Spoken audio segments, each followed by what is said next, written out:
ఎంత శుచిగా శుభ్రంగా చేసినా సరే మనం బయట తినే టేస్ట్ వస్తుందా అనుకున్నానండి, కానీ ఇది అంతకు మించి అన్నట్టు ఉందండోయ్. కాబట్టి మనం ఇంట్లోనే శుచిగా శుభ్రంగా ఎలా ప్రిపేర్ చేసుకొని ఇప్పుడు చూద్దాం. మిక్సీ జార్లో కొన్ని బాదం పప్పులు, కొన్ని జీడిపప్పులు, 2 ఇలాచీ వేసుకొని ఫైన్గా పౌడర్ చేసుకోవాలి. ఇప్పుడు స్టవ్ పైన ఒక గిన్నె పెట్టుకొని 1/2 లీటర్ పాలు పోసుకొని 5 స్పూన్స్ షుగర్ యాడ్ చేసుకోవాలి. మీకు ఇంకా ఎక్స్ట్రా కావాలంటే షుగర్ వేసుకోవచ్చు, ఇదైతే కరెక్ట్గా సరిపోతుంది. పాలు కొంచెం బాయిల్ అవ్వడం స్టార్ట్ అవ్వగానే మనం తయారు చేసుకున్న డ్రై ఫ్రూట్ పౌడర్ని వేసుకోవాలి. ఇప్పుడు పాలపైన మీగడని వేసుకోవాలండి.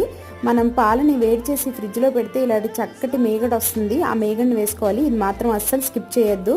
ఇప్పుడు ఇది అడుగు అంటకుండా మంచి చికెన్ కన్సిస్టెన్సీ వచ్చే వరకు ఇలా గరిటతో చక్కగా తిప్పుతూ ఉండాలి. ఇందులో ఎలాంటి ఫుడ్ కలర్స్ కూడా యాడ్ చేయక్కర్లేదండి. ఇలా చక్కగా భలే రెడీ అయిపోయింది. ఇక మనం స్టవ్ ఆఫ్ చేసుకొని చల్లారాక ఇలా కుల్ఫీ మౌల్డ్స్లో వేసేసుకోవాలి. ఇంకాస్త మిగిలింది ఇలా మట్కా కుల్ఫీగా చేసేసామన్నమాట. ఫైనల్లీ తురిమిన